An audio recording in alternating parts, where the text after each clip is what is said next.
Sabe, tem uma ilusão silenciosa que meio que comanda a maioria das nossas decisões. É a crença de que a gente entende por que as coisas acontecem. A gente olha pra trás, cria uma historinha e de repente tudo parece fazer sentido, parece que era pra ser assim. Só que aí é que tá a armadilha. Pois é, essa narrativa que a gente monta depois que tudo já aconteceu dá uma sensação falsa de controle, sabe? Faz parecer que o sucesso e o fracasso são, tipo, consequências diretas e óbvias das nossas atitudes. Como se fosse um roteiro, um script que sempre esteve ali, super claro. Mas e se essa crença estiver completamente errada? E se o acaso não for só um detalhezinho, um desvio no percurso, mas sim uma força gigantesca, uma força estrutural que molda carreiras, oportunidades e até a imagem que a gente tem da gente mesmo? Bom, é nisso que a gente vai mergulhar agora. Olha, tudo começa com uma necessidade que a gente tem, lá no fundo, a de acreditar que o mundo é um lugar justo e previsível. E vamos combinar, essa ideia é muito tentadora, né? Porque ela dá uma sensação de segurança.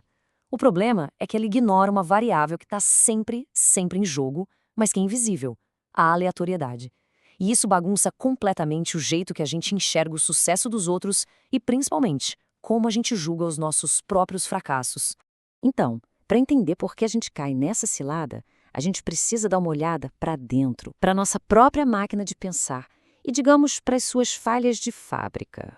O mais doido é que a nossa maior força é, ao mesmo tempo, a nossa maior fraqueza. Pensa só, o cérebro humano evoluiu para uma coisa: encontrar padrões, criar histórias de causa e efeito. Isso foi essencial para a gente sobreviver, claro. É ótimo para não virar comida de predador. Mas isso nos torna péssimos estatísticos por intuição. A gente acaba vendo sentido, vendo padrão em coisas que são puramente aleatórias. E isso, claro, alimenta um viés cognitivo super perigoso. É aquele famoso depois que aconteceu, tudo parece óbvio. Uma crise econômica, o sucesso de uma empresa. Ah, olhando para trás, os sinais estavam todos lá, né? Essa ilusão de que tudo era previsível faz a gente julgar muito mal as decisões do passado. Ou a gente se enche de culpa, ou fica com um excesso de confiança que não ajuda em nada. E de mãos dadas com isso vem a tal da falácia da narrativa. O nosso cérebro ele odeia pontas soltas, então o que ele faz? Conecta pontos aleatórios para criar uma história que faça sentido, que seja simples e lógica. A gente olha para o empreendedor de sucesso e traça uma linha reta na nossa cabeça. Visionário, disciplinado, um gênio. Só que a gente esquece das dezenas, centenas de outros que fizeram exatamente a mesma coisa e falharam. Talvez por puro azar. No fim, a gente confunde sorte com habilidade o tempo todo. Tá, então, se a gente não pode confiar só nos resultados para entender o que aconteceu, em que a gente pode confiar? A resposta está numa mudança radical de perspectiva. Exatamente aqui a mentalidade precisa mudar.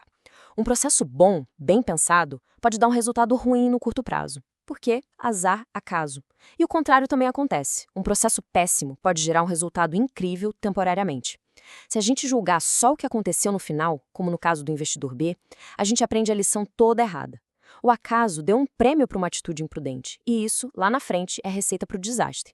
A grande sacada é essa. A identidade, a competência não podem estar presas aos resultados, que mudam o tempo todo. Elas têm que estar ligadas na consistência e na qualidade do processo de decisão. É isso, no fim das contas, que liberta a gente daquela arrogância quando tudo dá certo e do desespero total quando der errado.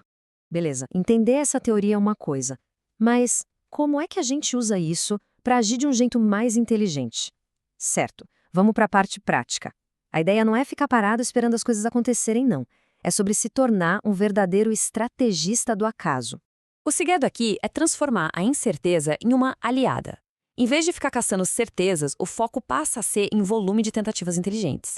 Pensa assim, a matemática está do lado de quem joga o dado mais vezes. O foco também é buscar a simetria, ou seja, aquelas oportunidades onde o risco é pequeno, controlado, mas o ganho potencial é gigante. E o mais importante de tudo, se proteger para não ser nocauteado no primeiro round. E isso nos leva à regra de ouro para navegar nesse mundo de incertezas. A pergunta é simples, mas a resposta? A resposta define toda a sua estratégia de sobrevivência e de sucesso. É simples, direto ao ponto. A regra número 1 em qualquer jogo de probabilidades é garantir que se possa continuar no jogo amanhã. Sobrevivência vem antes do sucesso, sempre.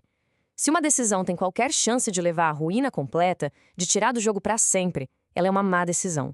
Não importa o quão gigante e atraente o prêmio pareça. No fim das contas, tudo isso vai se juntando e vira mais do que só um monte de táticas. Vira uma filosofia de vida mesmo, um jeito novo de encarar o sucesso, o fracasso e a própria identidade.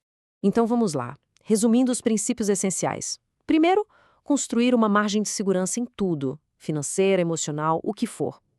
Segundo, julgar o processo, a qualidade das decisões e não só o resultado do dia. Terceiro, pensar no longo prazo, pensar em décadas e não em dias.